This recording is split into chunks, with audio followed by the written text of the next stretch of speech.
So we had, before we even started the show, actually, we had asked for episode suggestions over in our Discord channel. And one of the things that came up was about essentially inspiration points. I thought what I would do is actually tell you what that was, and then we'll just get into a little bit of a discussion on it. This came from a friend of the show and supporter of the show, Patreon of the show, actually, Seagoat777. Seagoat writes, from a discussion in another server, I've been thinking about in-game mechanics resources. I'll call it that for now. It's fine. Such as inspiration in D&D 5e, fortune points in WFRP2E and 4e, and destiny points in FFGSW. Resources that your character has at the start of a session, or can gain through a session, which can be spent to influence the outcome of certain mechanics within the system. I believe, Seagoat believes, GMs should be encouraged to reward players such resources, and also they should also encourage players to use such resources. If the GMs don't reward them or refresh them every session, then players will hoard them and not use them. Very good point, Seagoat. Okay, so I guess the first thing we should explain is just kind of like what he's talking about for the uninitiated. Sure. I'm not as familiar with, like, fortune points, but I know what, like, destiny and inspiration are. Okay, so inspiration points in D&D. We'll just go with that because it's probably the most famous one. If your character does something particularly interesting to the person running the game, your DM. Inspiring to the DM. They are able to give you a point of inspiration. What that does functionally is allow you to expend it so that you can re-roll something that didn't go your way. That then kind of becomes up to the player when they want to use it, but getting the inspiration point is completely dependent on your DM giving it to you. You don't just accrue it. Yeah. A different version of that also isn't just necessarily re-rolling the dice if you fail. It could also be adding a dice roll.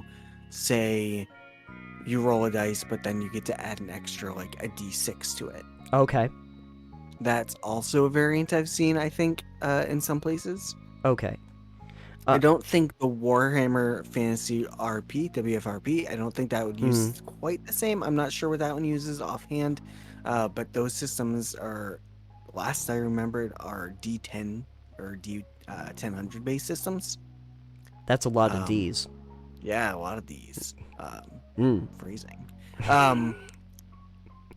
So I don't believe those ones would be re-rolling necessarily like a D20 because it uses the D10 and D1000.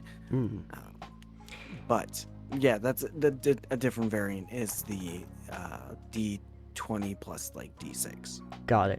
Okay. Yeah, no, I was always familiar with it being used as a system where you could roll if you failed and you really thought that it was important.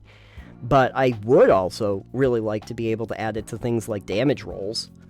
Like if you told me that I could like re-roll a damage roll, or if I could add another die to a damage roll, if I like usually roll a d6, if I could roll 2. But I don't think they have specific rules in there about that, if I remember correctly. Usually you can kind of add it to whatever you want to. I suppose that would also be up a little bit to the players and to the DM, as with most mechanics, especially in TTRPGs. So I can tell you my experience really with inspiration back when I was playing Rembrandt. I actually did get a point of inspiration. I can even tell you what it was for. I was at a dinner party. Not me personally, but my character was at a dinner party. Oh, okay. And there was this scientist that was there that was very fascinated with my character because obviously I am a giant turtle that glows. They might be kind of interested in me from at least a specimen standpoint. And there was a little bit of an onus on me to say something very, very clever. And yes. yeah, exactly. And they had given me like this pasta, and I was trying to, and I had this like love of bread. Originally, they gave me soup, and it gave me bad flashbacks because I thought about turtle soup, and I didn't want to eat that. So I ended up with this pasta, and so I'm really intensely thinking like, oh, they really want me to say something smart because I'm so fascinating now. So I just kind of go, yeah. So, did you ever think that like pasta is what happens if bread and soup had a baby? And for some reason, Dom really loved that. So I got an inspiration point for that. Because after I said that, the rest of the crew was kind of like, huh, yeah, actually it kind of is like if soup and bread had a baby. Anyway, I got an inspiration point for that. Yeah, that deserves inspiration. And but here's the thing, much to Seagoat's point, because a lot of us didn't really get inspiration throughout the course of the game, and they weren't doled out very often, I actually never used it the entire time. You're too inspired. Even though there was a point where realistically I probably should have tried to use it because I ended up trapped in a hell dimension. Yeah, you probably should have used that. There might have been something I should have done at that point to avoid getting lost in a Technicolor hell dimension, but I did not use it at all. And then the game essentially ended, and I never ended up using it when it could have been a really useful resource that entire time. So, what do you think about GMs, DMs, and how they are able to reward players with those points? What frequency would you suggest they reward it to, and do you think that players should be encouraged to utilize mechanics like that? Alright, so I think if you wanted to make it a system that is not just like, hey, I'm going to give this out every once in a great while, and then players don't use them like that, I think if you want to fix that, you should have the GM give out an inspiration point at the end of a session to a player for something outstanding or over the top or just great that they thought they did for the next session. I think that would be an easy fix. It's like, hey, that comment you made about soup and bread having a baby was really great. I loved it. It made me laugh so hard or whatever reason, you know. Next session, you have an inspiration point to use at any time you want during that session. But the caveat there would be, if you're going to do that, make it so you have to use that in that session, or else it disappears. Oh, okay. Okay. So instead of saying that the GM can give you a point of inspiration whenever they feel like it, it becomes, and then you can keep it and hold on to it and accrue like multiple inspiration points if you really, I think you can do that. But I don't think your GM would give out an inspiration point to you again if you hadn't used the first one. Okay. Yeah. So I think the way to just overhaul that entirely would be just DM gives at least one player a point of inspiration or fate or whatever point system you're using at the end of the session, and you use it during your next session, and then they give somebody else, hopefully, not just the same person over again, because that's just, all right, you're hogging the spotlight there, Nathan. Right. But then it would be, all right, well, now I have to use this. It's the same issue you have with consumables in video games, like health potions. Yeah. Where it's, you hoard them in a lot of cases because, well, what if I need this later? Right. The thing about, though, the health potions, though, if we're looking at the analogy there, is that those are ones that the player themselves usually controls. Like, you know what I mean? Unless but the game gives them to you. The game does give it to you, but like they generally give them to you right before a big boss fight. Sometimes they will, or you can buy them. Sometimes you can buy them. As far as I'm familiar with, like, they don't usually buy inspiration points, although that would be kind of amazing. I kind of love the idea that, like, with enough gold, you could go to an inspiration vendor and buy inspiration points. I mean, if you need a way to sink money, you could do it. Yeah, you probably could. Now, if you were looking at, like, a Dark Souls, though, that has the Estus Flask, so you have to, like, rest, and then it refills your Estus Flask, so you have that many. Yeah, I was thinking about that, too. Do you think that there should be, like, a, like, maybe a quota or something, like, where the GM says, okay, I know that I'm gonna give out, like 1 or 2 inspiration points, like, a session to some of the players? I don't think there should be a quota necessarily, like, if you're on 1 or 2, but, like, I think if you're gonna use it, it should be you have to give at least 1, which I guess, yeah, that's a quota, but, like, you have to give at A least minimum 1 to a player, a Yeah. minimum of 1, Yeah, and, like, a maximum of not the entire party. sure. Unless they all did something fucking amazing Sure. session. The other side of that as well is there, I believe, are games where you can give inspiration points to another player for something that you think they did that was really good. And I don't think it's necessarily like bardic inspiration. It's not that. Okay. It's, hey, you did something really cool. So, like, maybe each player starts, they have 1 token they can give to a player to use for whatever they want, kind of deal. But they can't use it themselves. Okay. But then you would have to balance it out with, well, can players give all their tokens to one player and let that one player use all those tokens at the same time to get 6 extra dice? Is that a thing you'd want them to be able to do? Or would that be like, all right, no, you can't do that. You can only use 1 at a time. Right. Now, see, on the D&D character sheet, when you're looking at that, there's really only a box, and you either have the inspiration or you don't. So there's really only the 1 inspiration point that you can have. There aren't, like, the ability to hoard multiples of it. And as far as I'm familiar with, I believe that's how it was supposed to work mechanically. You weren't supposed to be able to hoard more than 1 at a time. Yeah, but people house rule everything.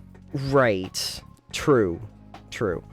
But now, what you were talking about before, though, that's a very interesting concept, that you can lose it if you don't use it. Lose it or use it. Yeah.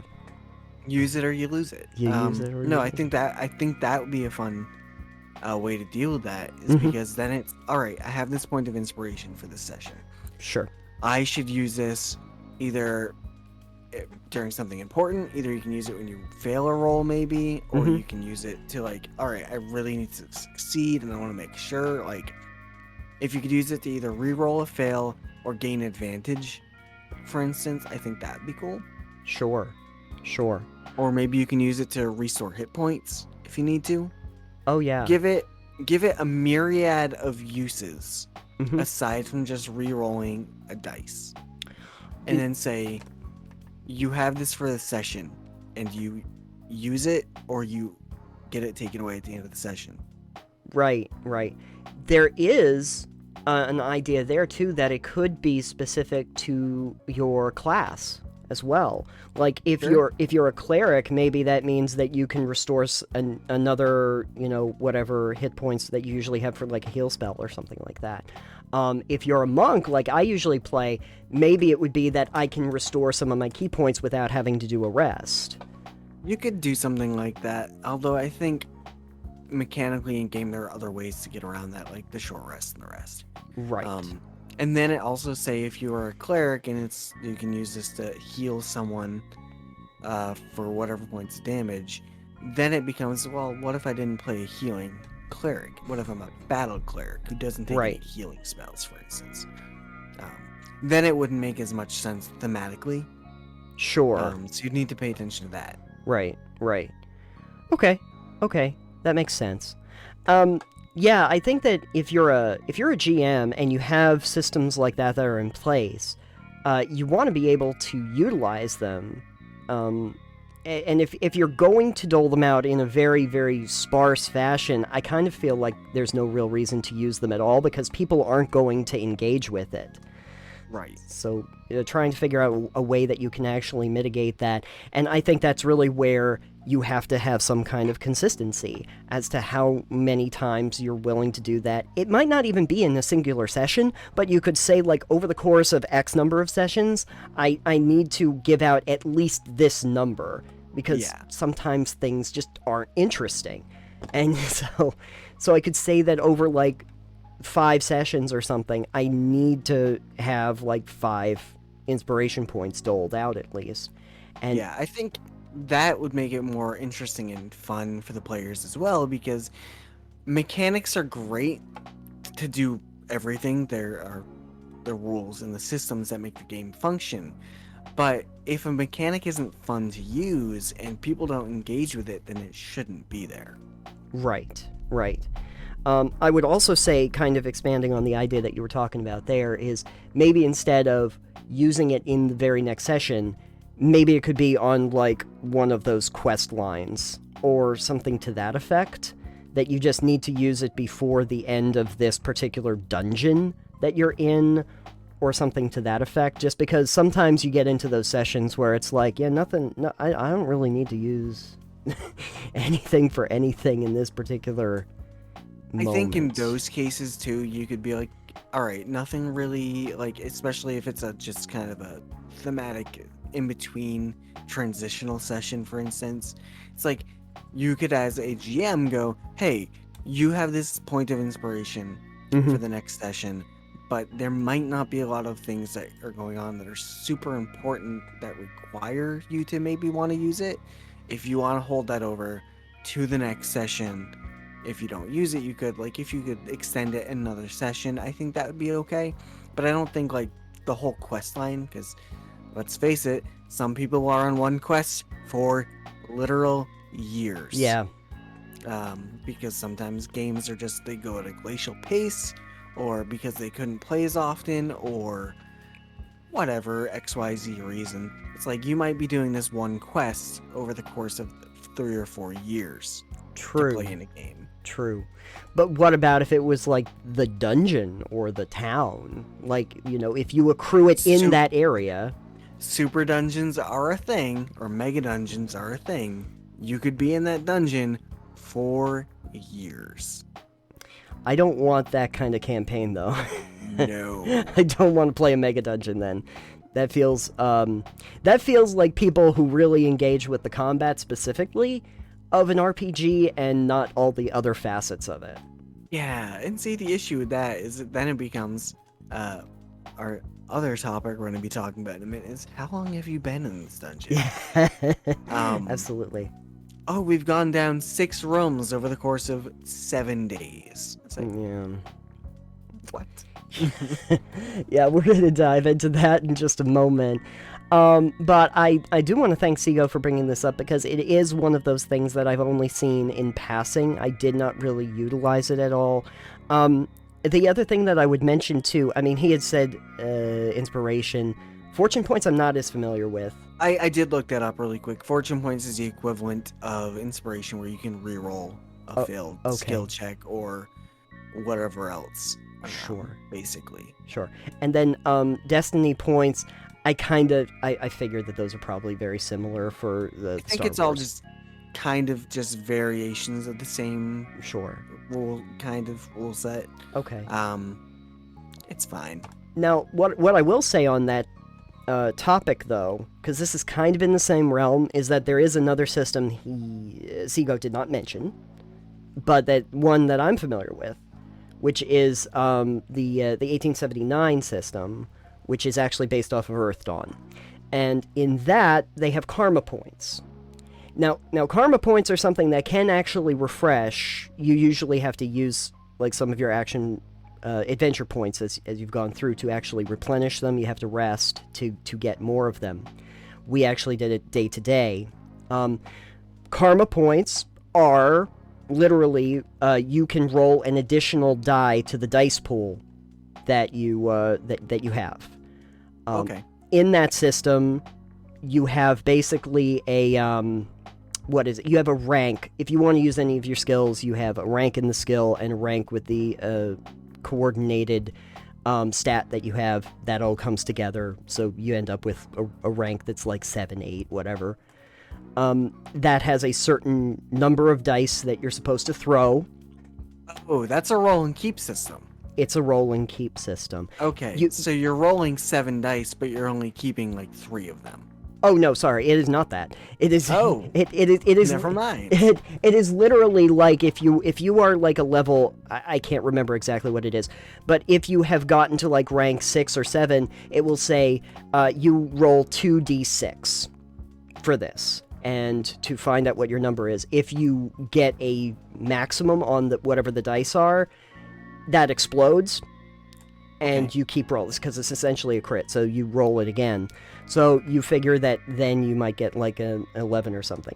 Depending on what species you're playing as, there is also a die that would be the karma die. For humans, because they have no other special stats, they get a d8 for their karma.